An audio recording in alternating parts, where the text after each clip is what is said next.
146 కేజీలంటే మాటలా చెప్పండి? ఆ అమ్మాయి పేరు కన్నా ఆ అమ్మాయి వెయిటే ముందు కనిపిస్తుంది. ఆ అమ్మాయి నుంచున్నా నవ్వుతారు, కూర్చున్నా నవ్వుతారు, నడుస్తున్నా నవ్వుతారు. సపోజ్ ఆ అమ్మాయి ఇదంతా చూసి ఏడ్చిందనుకోండి, ఆ అమ్మాయి వీక్‌నెస్ అంటారు. నువ్వెక్కడికైనా వెళ్ళాలి. వెయిట్‌తో ఉండి బస్‌లో నిలబడు. సీట్ అడగాలన్నా సిగ్గుపడతావు. అరే! నేను లావుగా ఉన్నాను కదా! నాకెవరు సీట్ ఇస్తారు అని చెప్పి.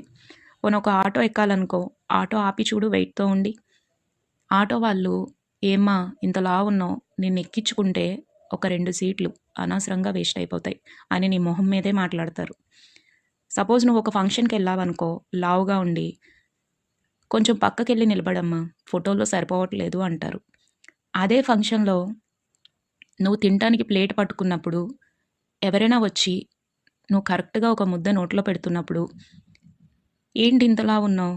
ఏదైనా డైట్ చేయొచ్చు కదా! లేదు అంటే వాకింగ్ చేయొచ్చు కదా! ఏదో ఒకటి చేయొచ్చు కదా! ఇంత లావయిపోతున్నావు అని అదే సమయంలో ఉంటే ఎలా అనిపిస్తుందో చెప్పండి మీకు? కొంచెం తగ్గితే బావుంటుంది అని దయచేసి చెప్పే మాటలు. ఆ అమ్మాయికి ఎంత హర్ట్ చేస్తే ఒక్కసారి ఆలోచించండి. కానీ అసలు బాధేంటంటే ఆ అమ్మాయి బాధని ఎవ్వరూ చూడరు. ఆ అమ్మాయి మీ ముందు కనిపిస్తూ ఉంటే ఆ అమ్మాయి వెయిట్‌ని మాత్రమే చూడగలుగుతారు కానీ, ఆ అమ్మాయి బాధని మాత్రం ఎవ్వరూ చూడరు. నేను ఆ అమ్మాయినే. నేను వెయిట్‌తో ఉండేటప్పుడు ఎవ్వరికీ నేను ఒక మనిషిలా కూడా కనిపించలేదు.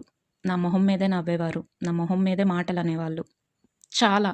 ఇలాంటి బాధలు ఎన్నో అనుభవించాను. నా బిఫోర్, ఆఫ్టర్ వెనక